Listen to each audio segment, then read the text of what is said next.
the nice guy might not always win, but the good guy always does, right? And I think the good guy wins. In every film, the good guy wins. Right? Is the good guy, and who the good guy is subjective though, depending on what your view is.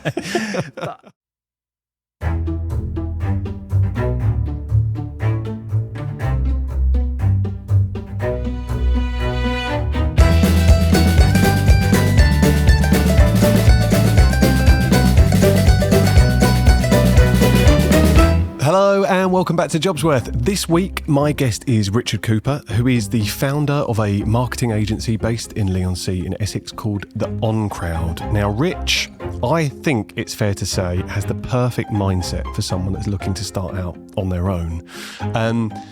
In his own words, when he started his business, there really wasn't any other choice, and he had no option other than to think that it was going to succeed. And that's a great perspective to have. How realistic it is to always be in that headspace. We explore and we discuss, and it's really interesting to see and hear Rich's point of view. He's been running his own agency now for a little over 13 years. He's gone from a one-man band to building a team. He's become a dad in that time, so we talk about that transition too. We also talk about the community in Leigh-on-Sea, the power of that community, and a very special project that he's got in the works too. So I really hope you enjoy the episode. Please give us some comments. Feel free to leave them on YouTube or Spotify, wherever you're listening, and stay tuned for next week.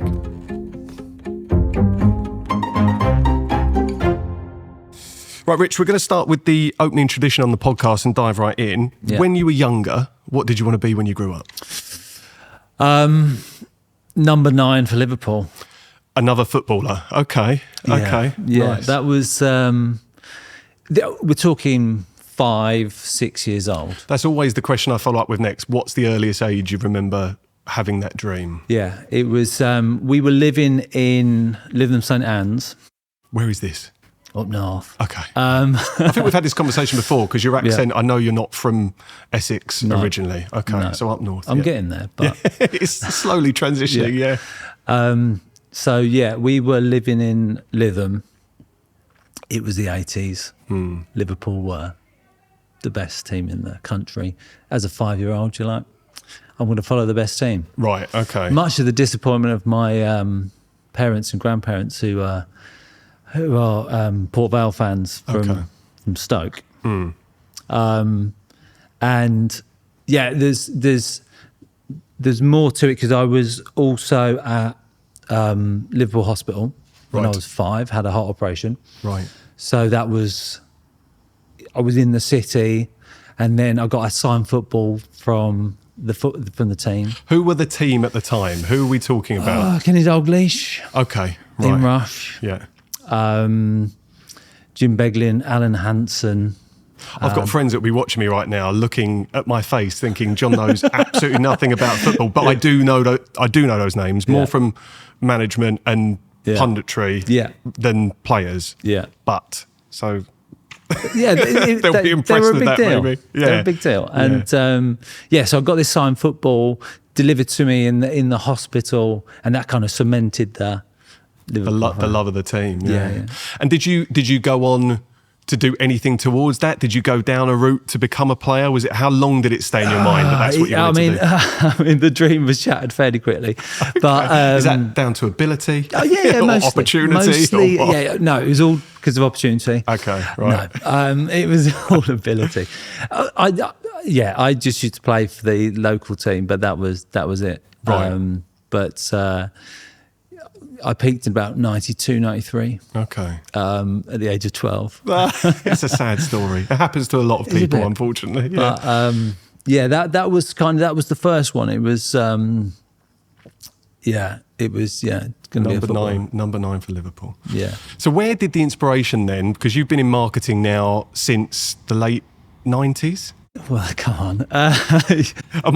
I'm dating you there, aren't I? Slightly. Oh, look, carbon dating me. It's an honest conversation. How long have you been doing it now? I'd say my first job I did a degree in marketing. Okay. But I got my first job in marketing sort of 2002. Okay. So what was the draw for you? So even to study that at college and get your degree in marketing, what was the inspiration that led you down that route? To be honest, it felt like it was something that was quite progressive. Okay. And quite, it was something that my dad was always in business, and I was talking to him, and he was like, have you considered doing marketing? Because I think this is something that... Like the next thing almost. Yeah. Okay. Yeah. Because marketing, maybe it's my opinion, but it so often gets confused with advertising. Yeah. And marketing is the more holistic approach. Advertising is one element of that. Yeah. Is that a fair description? Yeah, that's good. But Yeah. I think sometimes maybe advertising is seen as the thing. Yeah. It's That's the more visual thing, I suppose. But yeah, I mean, there's so many elements to it now. I mean, everyone is marketing now, right? They're marketing themselves. Yeah. Everywhere you look, there is marketing everywhere. So for us as a business, it's from a very simple level, businesses come to us and go, how do we reach the customers that we want to reach? So what did marketing look like in the 90s then? If we're saying it's early 2000s, but if we're saying it was progressive to the point where your dad was kind of, and from my understanding, which is very high level, I would completely agree. You're at the kind of, the edge of something that's really starting to build momentum. But what did it look like for businesses? It was a lot of print-based advertising. Yeah. The digital revolution was just starting to get a bit of momentum going. But then there really wasn't the capability or from the design. There's kind of two parts to it. There's the marketeers, and then you've got the designers who are going to design the things. Right. Okay. Your graphic designers, Yeah. traditionally. Web design was just way off the pace. I mean, you look back at late 90s, early noughties websites. I mean, they are pretty abysmal. Well, I guess when you think, I've listened to enough podcasts, this is just purely from a podcast perspective, but if you think like Google was really coming into its own in the early noughties and how they were monetizing website views and clicks and all of these things. So web design grew with that, I guess, didn't it, from a marketing perspective? I mean, Google, there's no doubt that we all bow down to Google from a web design point of view, because, what they did is utterly changed the landscape. Yeah, it revolutionised it again, to my understanding, which is incredible. But being at the cusp of that and seeing all of those changes happen while you're also entering the industry is a really interesting time to be getting involved in it. But as you say, sorry, go on. I mean, the budgets, most budgets were being put towards print-based, large format, outdoor advertising and things like that. A lot of PR, a lot of sort of getting editorials, those sort of things in the industry that I was working in. Got you. Okay. Because can I say, as you describe it, that sounds like an old school approach to marketing without offending you. No, I didn't decide it. This was what was thrust upon me. Right, I was going, right, you come on. This is, I had a job my title was marketing executive, which sounded a bit fancy, but it wasn't. But it was like, okay, you've got a budget. This is what we've always done. Go and do some marketing. So what did a degree in marketing at that point even look like? Was it, again, quite aligned with those, we're going to label them old school, but old school approaches to advertising and print and all of these things? Yeah, it was. Yeah. It was, it wasn't that full. It wasn't, the problem was it wasn't agile. The degree wasn't moving with actually where the industry was going. It was stuck in the time, and the time was moving a hell of a lot quicker than the degree was. Sadly, the people who are teaching you these things, they're not progressive as well. So they're just teaching you what they know. Because they don't have their finger on the pulse. They're not, I guess a lot of them, maybe depending on the experience that some of them have, because maybe they were doing part-time teaching and they were actually in industry as well, but some of them, I guess, wouldn't have been as immersed and haven't got their finger on the pulse moving with the times too. You came out of university and then started with blue chip companies. Yeah. What was the drive to do that? Was that kind of seen as almost a rite of passage, a bit of a definition of success if you could come out of uni and then go into that space? Yeah, there was that. Okay. I suppose it was some security. So I worked at a company called Midwich, who are, they're now a PLC.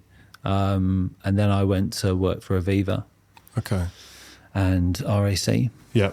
In their marketing departments. And I'm sure you've come up against this, but there's something to be said for big corporations. But for me, I like to get stuff done.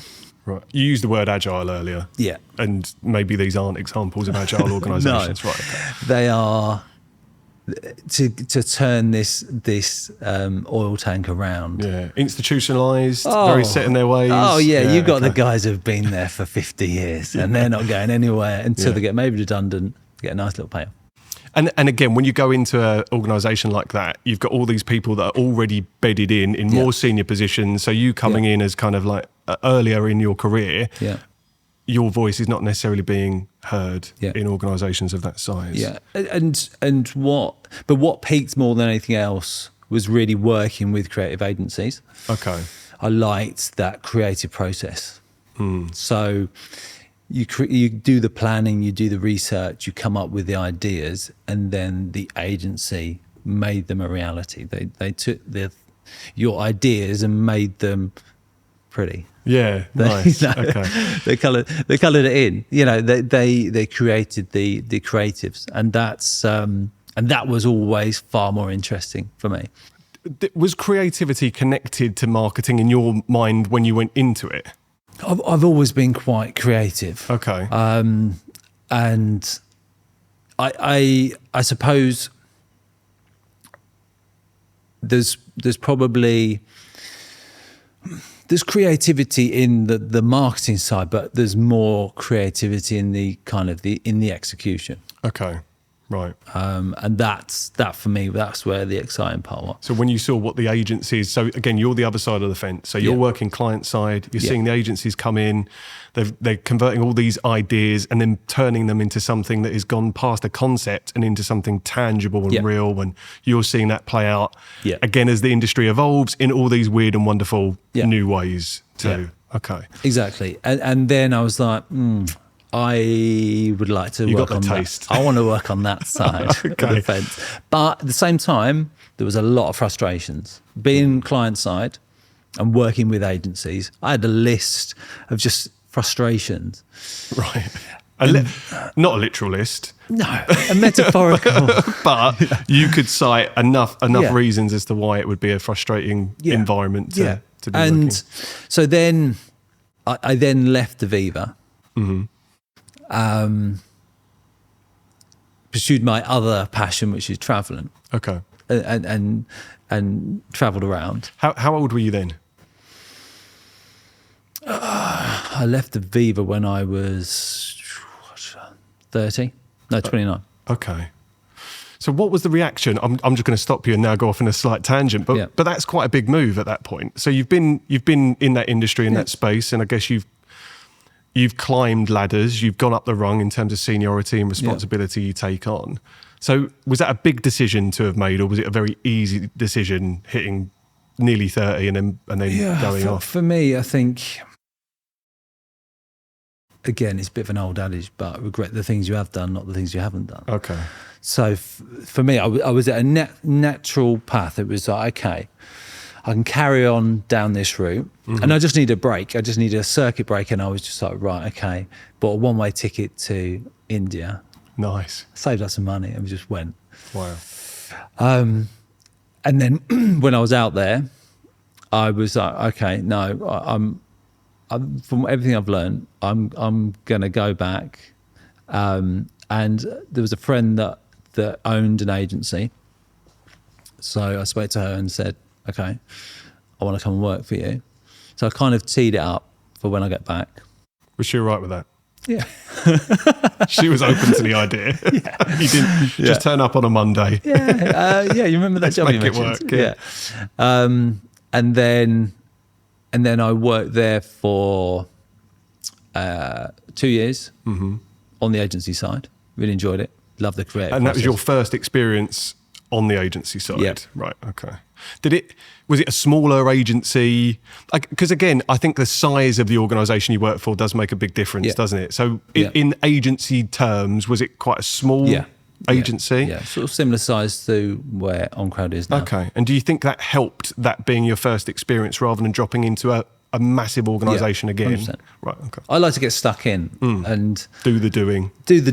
Right. Understand all different facets of things.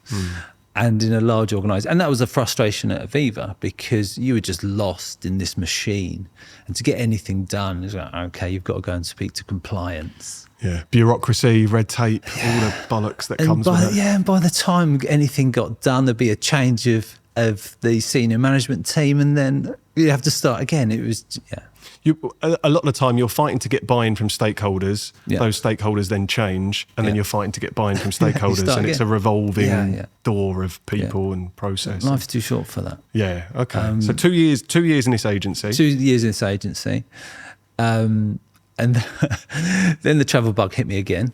Okay.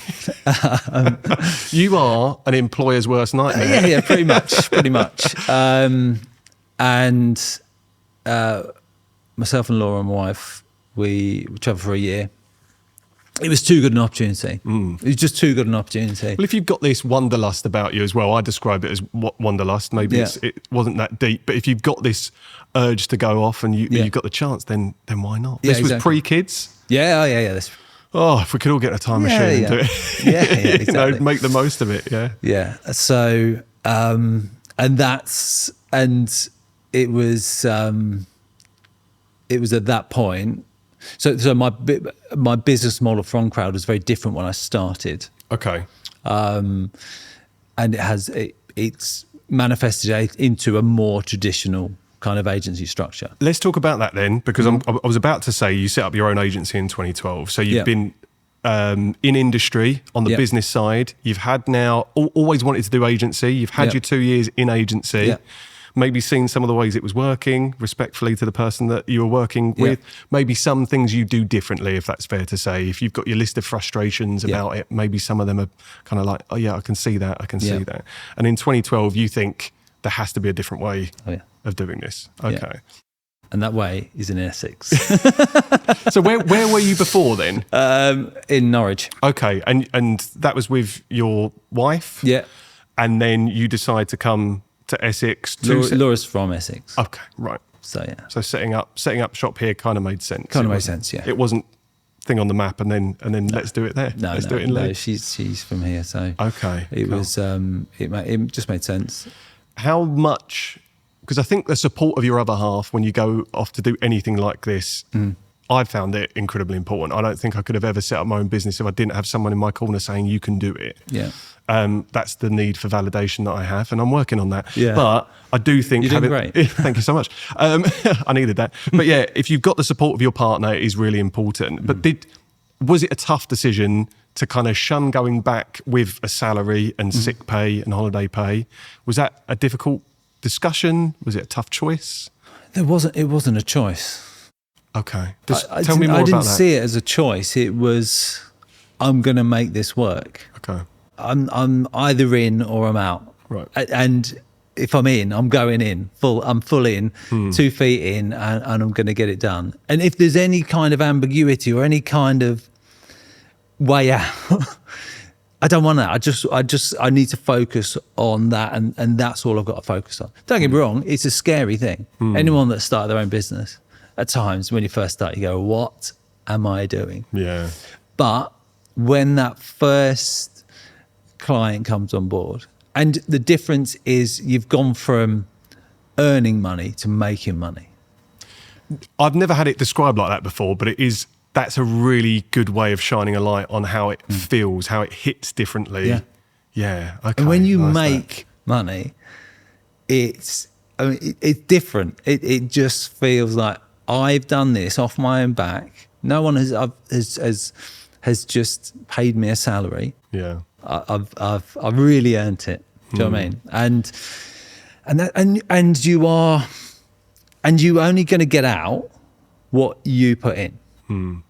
So you can't. I mean, we all do crazy hours at the start, and you never. If you were to work on your hourly rate, when you first start, you go. Don't do the maths because it will depress you. Yeah, exactly. I mean, Laura's a maths teacher, so I'm sure she could. I've got this Excel document. It turns out you're working on £6 an hour. Yeah. But yeah, it's you can't get into that mentality. You've just got to go, right, okay, I'm going to make this work. There's no other options. I'm going to make this work. It's really inspiring for people to hear that. And I hear that and I think I'm inspired by it. I know what my reality was and it was slightly different. Okay. and I hit junctions where I could have very easily hung my hat up. And the business that I set up actually started doing all right fairly early on. But I definitely have things like all the cliche things like imposter syndrome and these moments where I think this is going to be the time that it all goes to shit and maybe get out now or start looking at things. And I've never let myself do it. 6 years down the line, I've not let myself do that. But I think it takes a special kind of mentality to be able to be so focused. But what was the reality like in the early days of setting up the business? I don't doubt for a second that you are that person that can be that focused. But were there moments in the early days where you were like, I don't know if I've made the right decision here? Did you allow yourself to have those thoughts? I didn't really. That's great. I admire it. The hardest thing, genuinely, was when you start employing people. And then you're going, I've got questions about that. Yeah, sorry. That's fine. It's then a case of, okay, they are now, I can kind of cope with it when it's just me, but then suddenly somebody else comes on board and they go, oh yeah, I've got my mortgage to pay for. Yeah, that's a big responsibility. It is. Yeah. And you either shirk away from that or you go, okay, I've got to work even harder. Yeah. But you've also got to have the reality is that whoever you employ, they're never going to care as much as you do. And I realised that fairly early on. That's no disrespect to anybody, but that's just the reality of it. Yeah. I think that's my lived experience as well from hiring people. You can't expect it of people because you will be bitterly disappointed and it will lead you to managing in the wrong way too, is my experience. And part of me thought early on, perhaps I should have gone in with somebody else as a partner. But again, being able to be kind of single-minded and agile, like this word again, where you can make a decision and go, okay. Like one day I just decided that to change the pricing, so basically change the entire business model. So this is going back to what you kind of referred to earlier, which is starting as one thing and then maybe that was phase 1.1, okay, and then we're on about phase 1. There's been an evolution. Yeah, right, okay. Yeah, and then I then said, right, I'm going to, instead of going to a client and say your website is going to cost X amount of money, and let's just say £5,000 to make it easy. We're going to do it over 12 months at a monthly rate, and then suddenly from a sales proposition, because that's what it was all about. It was like suddenly you've gone from being a marketeer, you've got to be a salesperson because it's your own business. So I was like, what is the sales proposition? And it's all well and good going, we're better, because I was using teams of freelancers to do the graphic design work. We're better at doing the design work and everything. But everyone says that. That's everyone's USP, isn't it? Exactly. We're gonna do it differently. Yeah. But when I changed the model and said, okay, this website is now going to cost you £199 a month to a business, they go, oh. And, I had all the like, you don't pay your employees the whole year's wage in one go, do you? No, so exactly. Why should you pay for your website? And that at the time was a very different model to what other people, because I guess it's slightly more common now, but at the time was a new way of doing things. And it was just that foot in the door. It was how that conversation starter to, because that's always the hardest thing is there's lots of, everyone is vying for a certain amount of business out there, and you've just got to have that again, USP. You've got to have something. How did you find the transition going from because you're starting as a company of one, Yeah. you're using freelancers, Yeah. then going to the point where you're wearing all these hats at the same time to then realising, wait a minute, if I want to grow something here, Yeah. I need to start hiring people and then dishing those hats out and starting to delegate to others. Yeah. How did you find that process of delegating to others? Tricky. How did it manifest itself? In what way? Yeah. Again, there's a tendency when you first start as well to go, I'm going to not pay for expensive wages, Right. because it's more cost. Right? I'm going to keep my costs low, because if I can keep my costs low, then that's going to make it, there's kind of less pressure. But then you realise you're not getting the right level of people. And I've learned this as we go along. Actually, when you hire really good people and you then empower them because they've already got the skill set there, then it just takes a bit of pressure off you. And you've got to let people get on with it. You've got to trust people. The buck will always stop with me. That's fine. I quite like that. That's the responsibility that you take on. Yeah. But at the same time, I want to give people the breadth to actually, spread their wings, and especially in the creative industry, you have to give people the breadth to try and. There's nothing better for me than when one of my team comes to me and goes, "Look, I really want to try this. I think we should be getting into this." Brilliant. Rather than it always being one way, when it's two way, brilliant. Well, that's when you start to collaborate, right? Yeah. And you start to see maybe the support and the investment, both of time and money, that you put into the people you hire starting to come back to you. Yeah. Not always, you don't measure it by, the metrics aren't always financial, but as you say, okay, wait, there's a spark there, that's grown into something, and now I'm having a conversation and actually accepting an idea that we're then going to go and put into action. Yeah. That must be amazing to see that. Yeah, but obviously the hardest thing is, I suppose, it's getting people up to speed quickly. So there's two. Your lifeblood is obviously, and my overall job really is to bring business into the company. So I have to just has to keep coming in. It's when you realise quite quickly that you've hired the wrong person and you can't monetize their time, right. And all you're seeing is you're not getting any benefit from that. Because the business comes in, it filters down to these people that you've hired to then put these ideas into action and create the marketing in whatever guise that looks like. And then when that's hitting a wall, you got the worst case scenario, you lose the client. Yeah. Some of the lesser worst case scenarios is passing that on and having to delegate it to someone else. Yeah, and then you're doubling your work. But my first client was a company called 5 Physio. Dan runs 5 Physio, and he's been with us 12 years. Yeah, that's amazing. 13 years. 13 years. Laura's the mathematician. So that says that you're doing the right thing. Yeah. How has your definition of success changed over the years? Let's talk about the time you've been running your business. So when you start, maybe you've got this definition of success, and how does it evolve kind of 12, 13 years down the line?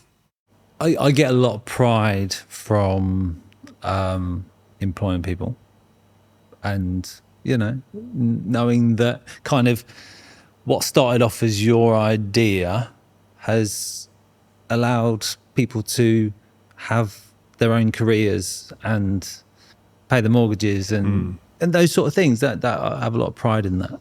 And it's always been about just being. It's always been that you just feel in control of your destiny. You can decide what you want to do. And we now work with clients all over the world and it's all connections. It's all referrals. The irony of it is that the guys say to me, why don't we do enough marketing ourselves, right? I think you mentioned this to me quite early on when we met. And I've always got a lovely old get out, which is a marketing agency that spends all its time marketing itself is not busy enough. Yeah, that's a good point. And this has sort of lasted for quite a good amount of time. And I've gone, right, okay, right, let's do it now.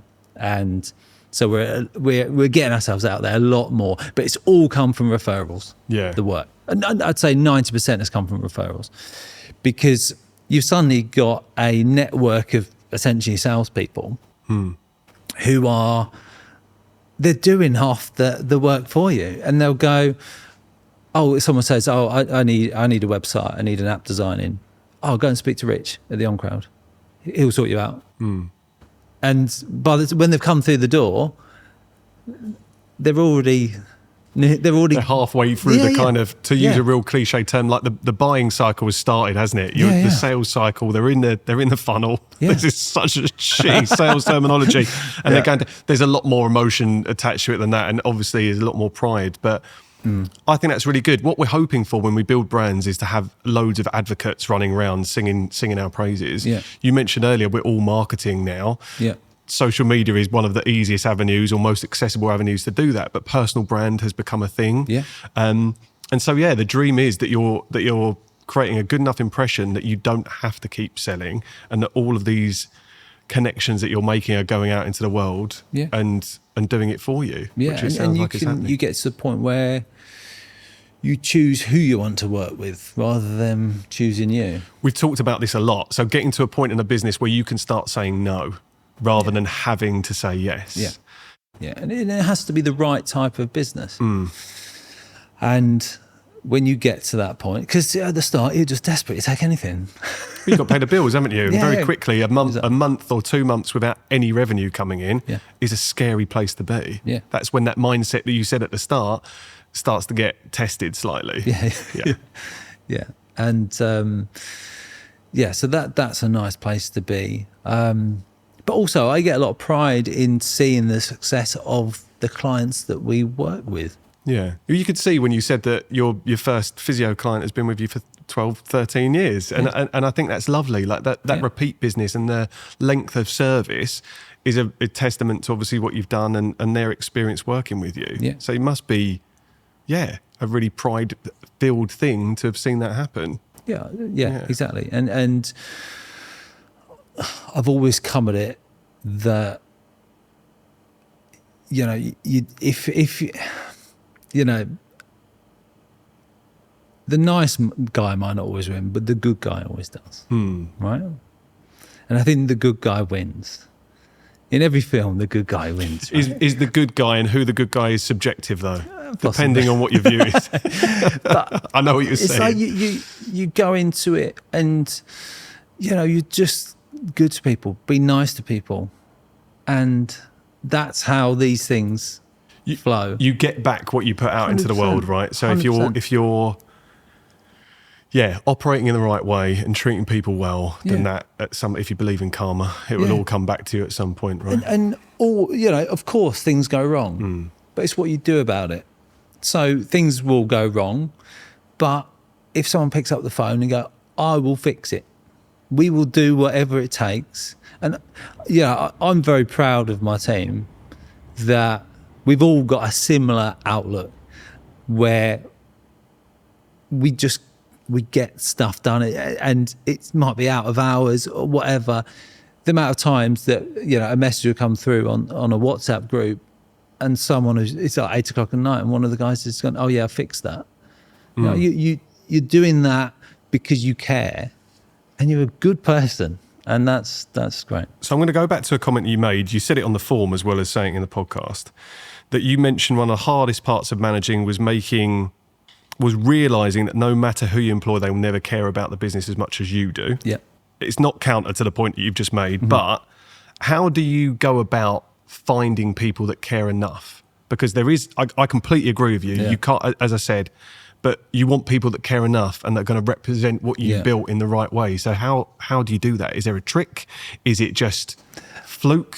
I sadly, so my accountant said to me, she said, 1 in 10 of your employees will work out. I was like, come They're on. depressing stats, aren't they? Yeah. No, that's not the case. You know, I think I'm good at relating to people. I'm quite good at getting in an interview. I think I can gauge people pretty well. Yeah. She's not far off. Yeah. you have to. That's the reality. That is the reality. It's not 1 in 10, but sadly, you know, sometimes it just doesn't work. So, you know, and when you do find the right person, I think that's the important thing. When you do find the right person, it's, you know, you have to just hold on to them. That's when, as you say, you empower them, you let them make their decisions, you give them some autonomy, you give them some decision-making power as well. Yeah. Give them some meaning, some purpose, and you'll get the most out of them. And try and create a nice working environment. Yeah. You know, work doesn't have to be a horrendous place to be. You know, that's what we're all about. That's what I'm trying to advocate for. And if anyone is listening and they're in a horrendous place to be, then this is the hope that they'll listen to these conversations and know that that's not.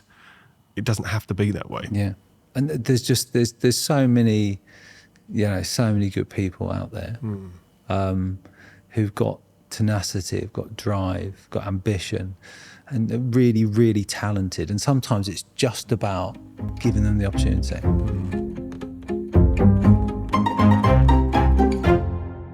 Hello, if you are enjoying this episode, even if you're not, even if it's just coming up on your radar as fair to middling, that's okay, they're not for everyone.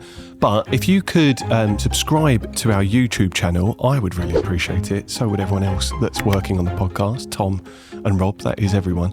And if you could rate and review wherever you're listening, again, you have no idea how much it supports what is a small but growing podcast. So I would be forever in your debt. Thank you.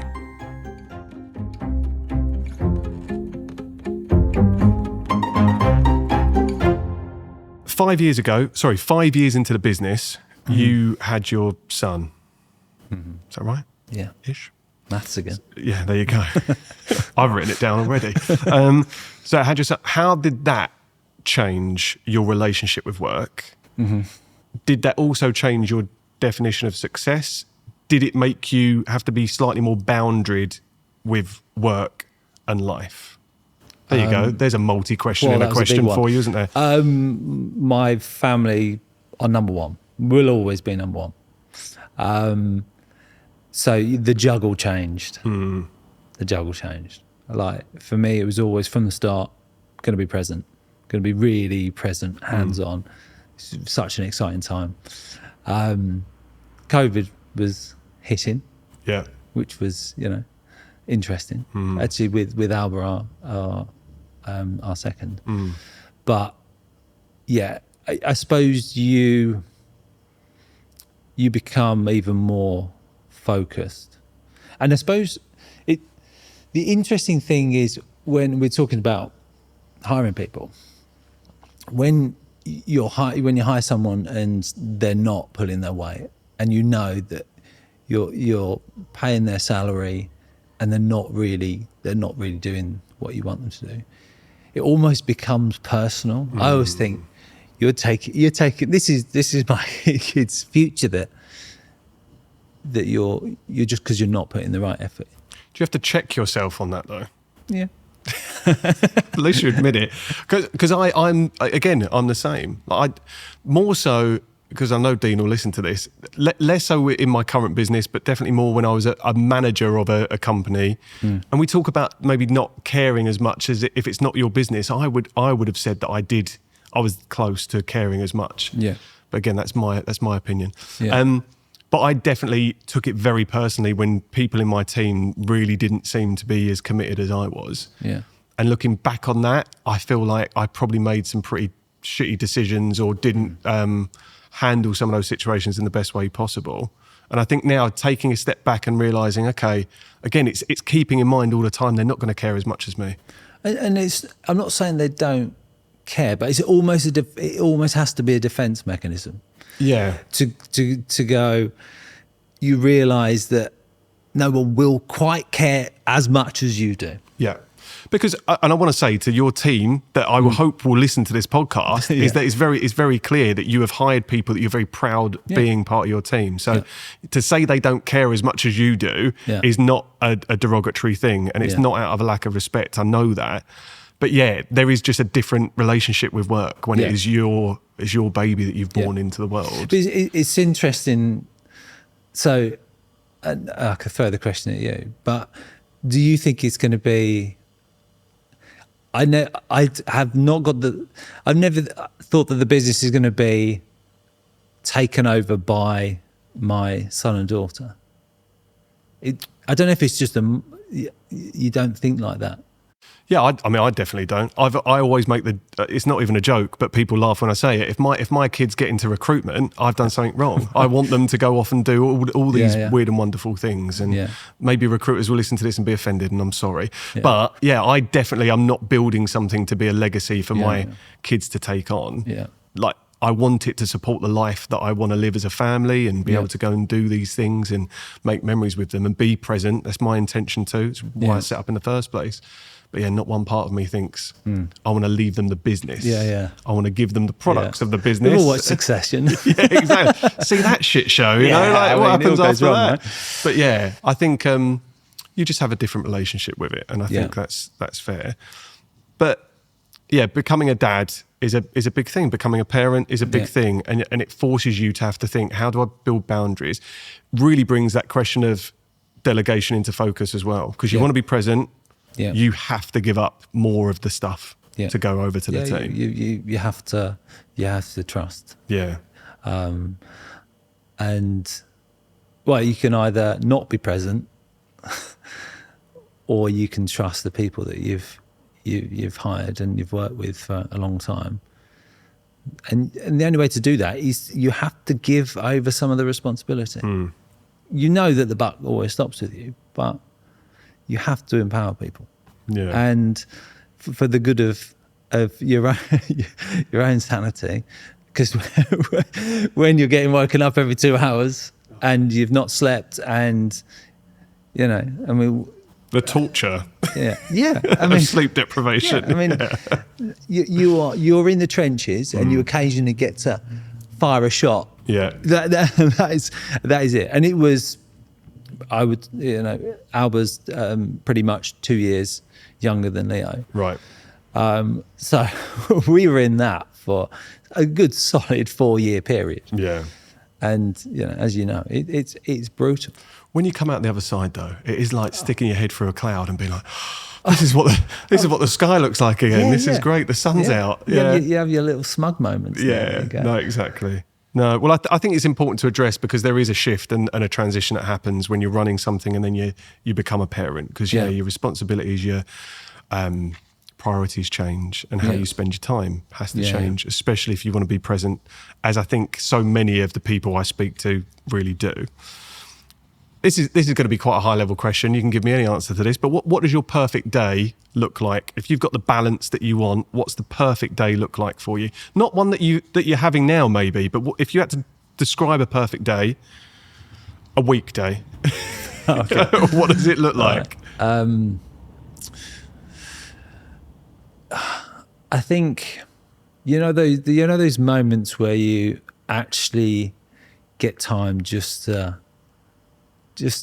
breathe, and instead of constantly going from one thing to another, actually go, right, this morning we're all going to sit around, and for us it might be, right, we've got to come up with a creative brief for a new client, a new pitch. Right, thinking caps on. And there's nothing better for me than, and this was highlighted massively in COVID when we were, separated. But when you've got energy in a room and people are throwing ideas around, and the person you least expect will come up with an absolute pearl, and you go, yes, that's what it's about. And bouncing off people, energizing with people to come up with creative ideas is brilliant. I love that. So that's like, is that the same? Can you get into a flow state when you're in a team of people, or is a flow state more a personal thing? Because I'm thinking, I was going to describe it as maybe that's getting into that flow state where you're focused on one thing and you're letting that, if it's a creative thing, that creativity flow into that thing. I guess you can do it in a group as well. But that kind of aligns with my definition of that. And that's nice. That's when you kind of just all focus your energy at the same time on the one thing. Okay, so that's the morning. And ideally, I've got all my accounts sorted, so my accountant's not shouting at me. But yeah. so with the balance, and again, with the balance with family time as well, because where I get the most joy is when I manage to alleviate the parent guilt and the work guilt, and I'm finding that sweet spot in between where because I love doing what I do. As much as I moan about recruitment, I love the work that I do. I love the fact that it's my work. So when I'm with the kids, there is sometimes part of my brain, as present as I want to be, there's still part of my brain thinking about the next thing. How can I do this? And it's not always what's on that to-do list, I need to go back to so-and-so tomorrow or email a CV. It's like, what's next for the company? Yeah. And that's I'm kind of proud of that, and I take ownership of that because that's the life that I've kind of assigned to by doing it. But what does balance look like? So say you've got that at work happening. Is it being able to get back and have lunch with the kids or being present for the evening? So trying to stop at a certain time and then having the evening for bedtimes. Because that's, personally speaking, being able to read stories to your kids at bedtime is just I think one of life's 100%. Greatest things. Yeah. And we're very fortunate to be in a position where we've given ourselves the flexibility. That's what running your own business does give you, flexibility. So it does mean that, what tends to happen is, I'll be home by 5:30, and then it's, dinner, and then we do the start the bedtime. Start the bedtime routine, exactly. However long that's going to take. I think our kids are the same age, so I'm just imagining that you're having a very similar picture to what I'm going home to a lot of the time. But now we've got other elements coming in, which is the sports clubs, the dropping off, this sort of stuff. But it's fun, isn't it? It's fun. And now I've become co-coach of Leo's football team. Oh, nice. Okay. Just because I didn't have enough to do. But for me, it was just another. It's all, again, it comes down to, are you going to let somebody else do it, or why don't you take it on yourself and do it? It's funny. The shoulder shrug's funny because anyone listening to this wouldn't have seen it. But if you're watching, Richard just shrugged his shoulders because again, it's a mentality thing. It's you have to be thinking in a particular way, but you don't seem the sort of person that's going to shirk away from that. It's like, if I've got an opportunity to do it and I can fit it on my plate, But that is such a common trait I find with people that run their own business. It's like they want to take stuff on. Defining what enough is, both in terms of what you are making, but also what you're doing, is really tough. So sometimes if an opportunity presents itself to add another thing, I think so many of the people I speak to that set up on their own, they'll do it. Rather than be able to say, I've got too much on my plate, I'm going to add this as well. Which is, again, I think is brilliant. If you're taking it in a really positive way and you're getting something positive out of it, I think it's a really nice place to be. When you have an active brain, a creative brain, I'm always coming up with ideas for businesses and stuff like that. Normally, it's really ridiculous, but I just see there's so many different opportunities and. What I have is a platform, essentially, we have a marketing platform, which is, we can attribute that to any kind of product. So you come on and go, okay, we're just going to start selling mic stands, right? We're going to do micstand.com. Not only can you can do it, you can just take it all the way to the end, to fruition. You can take an idea and you can run with it. And that's always been really appealing. Well, when you've got limitless possibilities on your table and the means to do them. I don't have the time to do it. Well, there you go. I guess, yeah, the means to do, but maybe not the infinite amount of time that you would need to do. Yeah. I remember having a coffee with you, and in that time, I think we only sat down for 15 minutes and you come up with a business idea. Yeah. And you were saying, yeah, we could. I won't say it on it was a good one. It was a decent, it was a decent one. But yeah, I could see straight away that's how your brain works. And yeah. Go on. My father-in-law always says this phrase. He said, I'm sure you've heard it, but in life there are radiators and there are drains. Right? I have heard that. Yeah. My old boss said that to me. Oh, really? Okay. It's better. I didn't disagree with it, but yeah. But for me, there's nothing better than being around people who are just, and that's what I really like actually about being in Essex, right? Because everyone's got a little side hustle over here. No one has one company. They always have about 4, 5, don't they? I'm discovering that over the last 2 years. I was aware of it already, but never to the level that I have been since doing this podcast. Really entrepreneurial. God, yeah, definitely. And people just get on. They just get on with stuff. And I like that energy, that mentality. And then, we sit together and I say, like, hang on a minute, you're in recruitment. Right, yeah, I've got this little seed of an idea. Yeah. And then you look for people who can add their expertise in. You go, could this be something? And who knows? Every business started from a discussion, didn't it? Well, that's it. Like you say, you've got so many business ideas. You only need one. Yeah. A lot of the time to take off, and maybe that works or it doesn't. But going down a road and just exploring that path is important. You've kind of segued on to the next part of the conversation I wanted to have, which is, you mentioned Essex. I'm going to bring it in specifically on Lee. But what do you think makes Lee and the community around here as special as it is? And it is, when we were doing seasons of the podcast, back in season 2, I made the whole run of episodes about trying to identify what was special about Lee, what was it about the creatives and entrepreneurs and business owners that made this the kind of central place it seemed. Completely biased because I live here, but what is it about this area that is so collaborative and so community driven, and everyone is out to do stuff and make shit happen? I think they're proud of being here, being from here.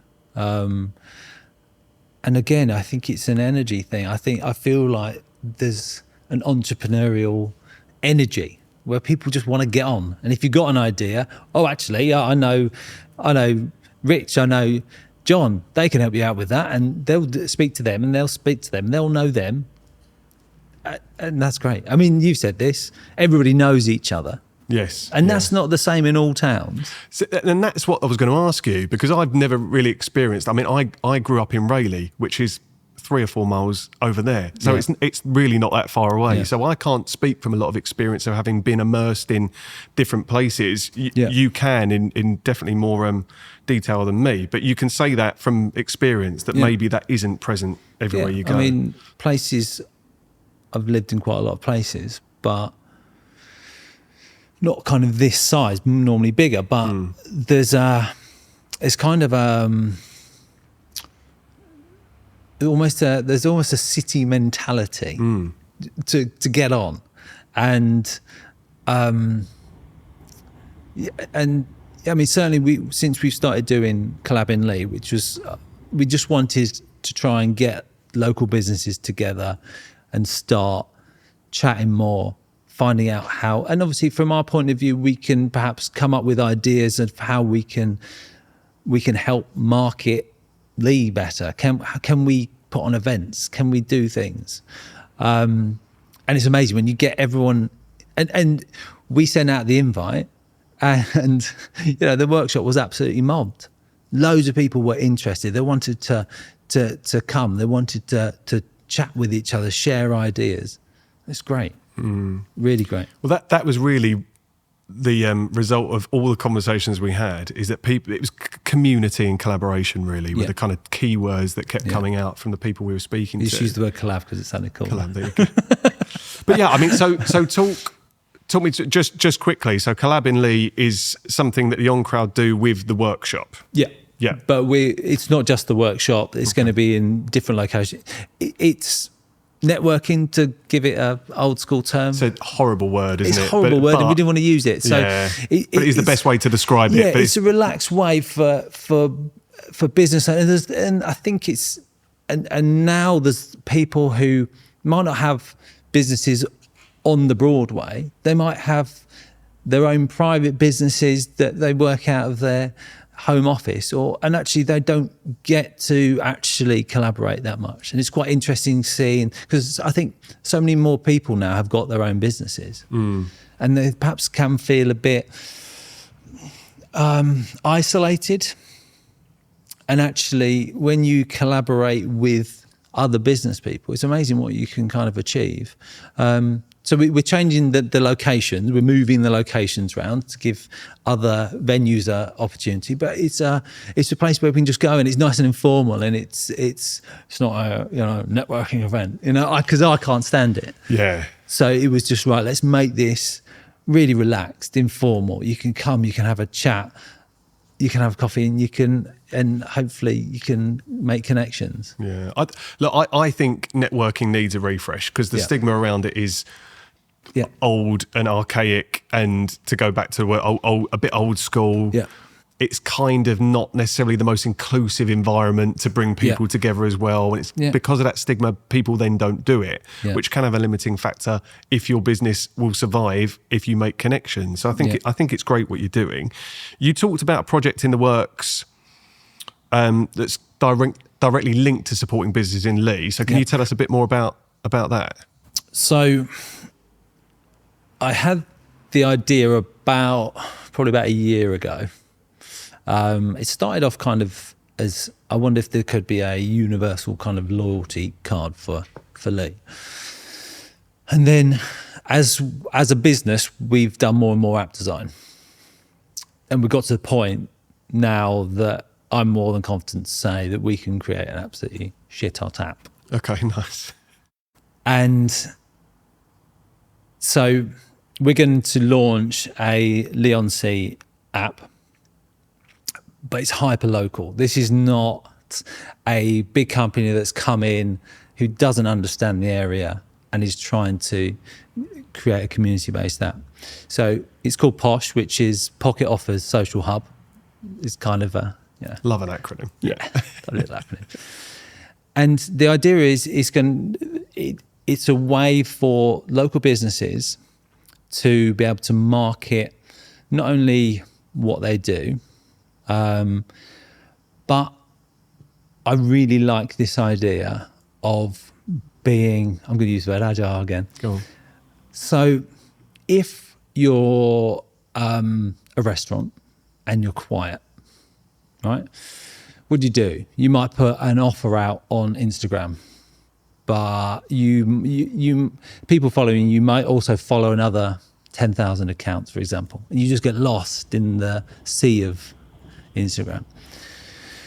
But if there was a way that you could go, okay, we're a bit quiet, I can go onto the POSH app, and for the next hour, I put an offer out, and it only goes to the people of Leigh and the closely surrounding area.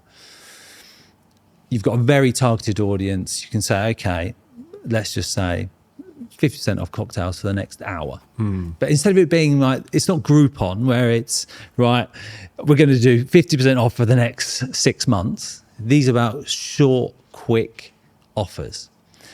Really getting people to be really agile with their marketing. And also, as part of that, showing what's on in Leigh. Because I don't know about if you find this, but so Danny, who works in the office, he also DJs as well at the weekends, and he'll say, "Oh, do you know about this place? It's got an amazing night on." No, didn't know it was on. Or did you know that like Brunch Co do a great hip hop night? And it's like bottomless brunch. It's like, no, I didn't know about it. So the idea is that POSH can be one place which has got what's on today, this week, this month, coming soon, right? So but we're trying to get everything, and people can obviously, all the businesses can add their events, and people can go, right, that's the place. We had an estate agent that came to Collab in Leigh, and they said, get a lot of people coming up from London, and say to them, how do I find out what's going on? Oh, there you go. There's your gap.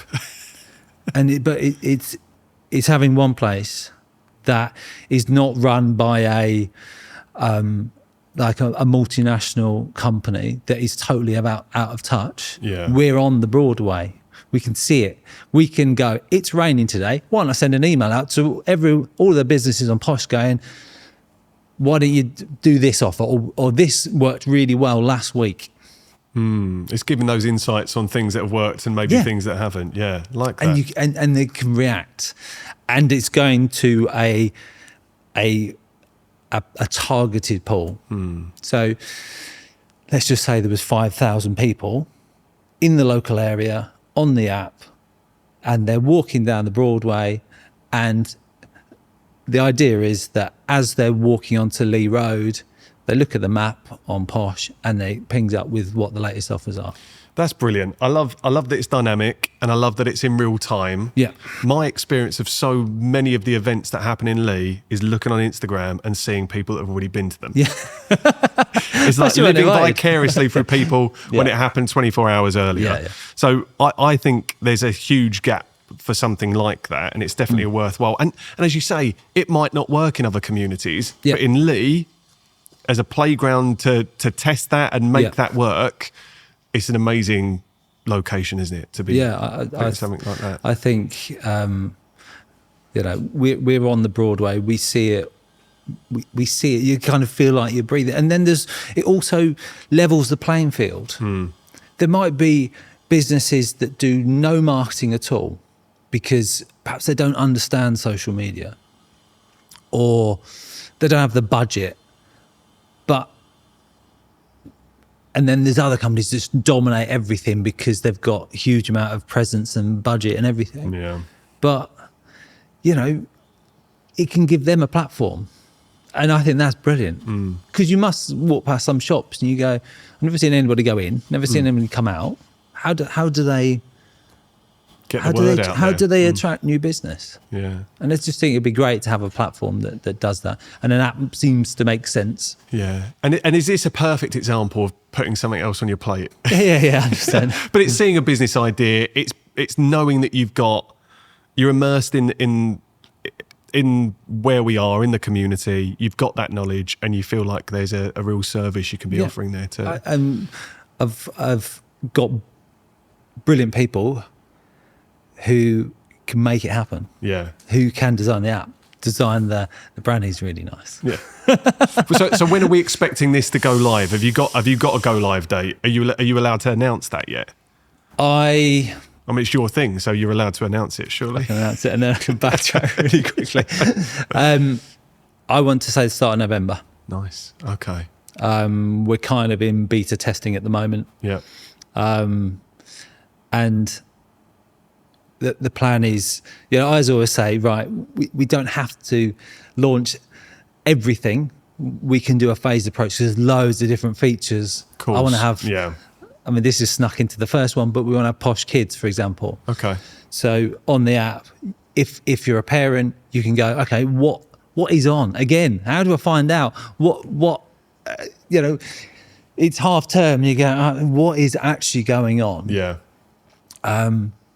But again, if you're not a parent, you can turn that bit Toggle off. that off, yeah, exactly. Okay.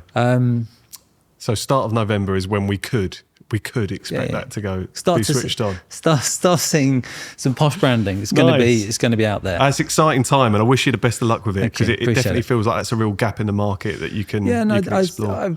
I really hope it's something that, because from speaking to the local businesses, I think it's something that it wonon't work unless they're also going to push it as well. You've got to have people adopting it, right, and buying into it. Exactly. And already I'm hearing murmurings about it. Yeah. So not that I'm the barometer for whether it's going to succeed or not. But yeah, no, it's nice. It's nice to already hear that in the community. We're going to move on to a game now, Rich, if you fancy playing a game. If you've listened to any of the previous or watched any of the previous episodes, I like to chuck a game in before we do our closing tradition. This one's called Slogan Showdown, and it's going to test some of your marketing knowledge. Okay. So I'm going to give you 10 famous brand slogans. You have to tell me which brands they belong to. Okay. Are you up for the challenge? I'll go for it, yeah. Okay. I've started off easy, I think, and they get progressively harder. But we'll, as always, producer Tom's going to add some lovely sound effects and some whack whack whoops, and I get it wrong. Hopefully, some positive noises, but maybe you'll get some wrong, and then the will come out. But we'll see. You say hopefully I'll get some wrong, just for the sound effects. Just for the sound effects. Yeah. Just to give Tom more to do. No one likes 100%. Right? Okay. Just do it. Nike. I'm loving it. McDonald's. I'm going to tick these. Okay. Because you're worth it. Because you're worth it. If you said it in an American accent, which I'm not going to do. It's definitely. I think it's a hair product. It is a hair product. Keep going. Got to push you for an answer though. What are these shampoos that I borrow that I shouldn't be borrowing? I don't know. I'm going to Vidal Sassoon. No, L'Oreal. Oh, You kick yourself for that one. Okay. Every little helps. Tesco's. Yes, I should have pronounced my T's. Every little helps. The ultimate driving machine. BMW. Yes. So some of these are older slogans, but still very, I would say, still associated with the brand. Open happiness. Open happiness. Open happiness. It's a drinks brand, I'll give you that. Who would? Open happiness. It's bold. Doesn't feel like an alcohol brand. I reckon it's a soft drink. You're on the right track. I'm going to go for Oasis. No, it's Coca-Cola. Is it 1995 really? they came out with that one. Bold statement. Okay. Impossible is nothing. Audi. No. Adidas. They get progressively harder now, sorry. Right, okay. Good things come to those who wait. Heinz. No. Guinness. Oh, shit. That's all right, don't worry. We're not judging you. Number 9, think small. Think. Now, this is old school. This is the penultimate question, so they have to get harder. I'm very modern. It's a car manufacturer. Mini? Volkswagen. I mean, think small would be Mini, right? So think small, it's the Beetle. So it was linked to the Beetle. Yeah. But anyway. Last one. How are you feeling about this one? No pressure. There's nothing to win. I started off well. You really started off well. well. There's nothing to win, so don't worry. I think you'll get this one. The happiest place on earth. That's subjective. But a big brand had this as their slogan.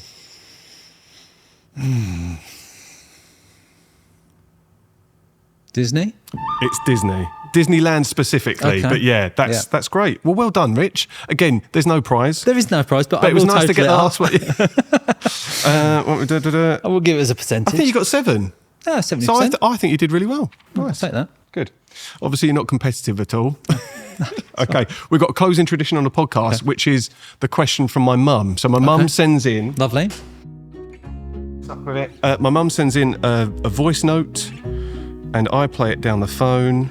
I sent this to Tom earlier, so it should be here. I play it down the phone. It's mum's question. Now, I know what she's asked this week. Okay. I am going to limit you to how much of a response you can give, because it's quite a broad question. Okay. I can't police her. She just says what she wants, but let's have a... Hi, Rich. How do you think AI is affecting or will affect your business? Thank you. So my mum's name's Lisa. She loves an AI question. Thanks, Lisa. I'm going to have to limit you on this one, because we could do a whole other podcast on this. But how do you think AI is affecting your industry? It's going to affect us massively. Right. But you can either be with it or you can be against it. So let's be the gatekeeper. Let's learn about it. Let's use it to make our processes quicker. Let's give our clients more because our processes are slicker. But bottom line is, I think people are still going to want to speak to someone. And as long as they're confident that you are up to date, you are using AI to get the best for them, then great. But yeah, it's exciting. It's exciting. It's nice. I'm not going to get into the conversation. I've got this real convoluted view and different perspectives on it. And like I say, it could be a different podcast. But I definitely think you'll never replace the human to human interaction. Yeah. And let's say there's a world where there is an interface where someone goes and they want marketing and they talk to an AI generated whatever customer service agent, and that goes. If we move to a world where that is the case, I question what the hell is going on. Like, human connection, you can't beat that, and you will always need that, at least at the front end, and I hope a couple of layers down. But AI being a force multiplier, I can buy into that. AI and its relationship with creativity and outsourcing of creativity, I have some thoughts around that, but I think that's a very fair comment. There's always been, there has been for a long time, there's always been programs that allow people to do it themselves.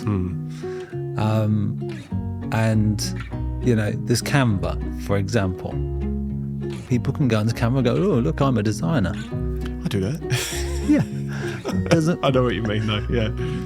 But when I have QuickBooks, but it doesn't make me an accountant. Do you know what I mean?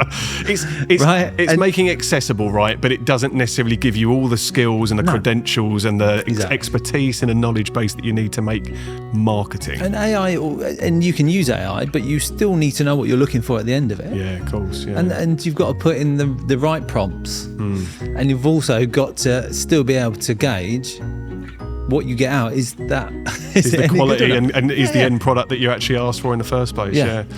It's a balanced answer, and I like it, so thank you so much, Rich. And Mum loves an AI question, as I said to Tom earlier. That is a big question to end. It's huge.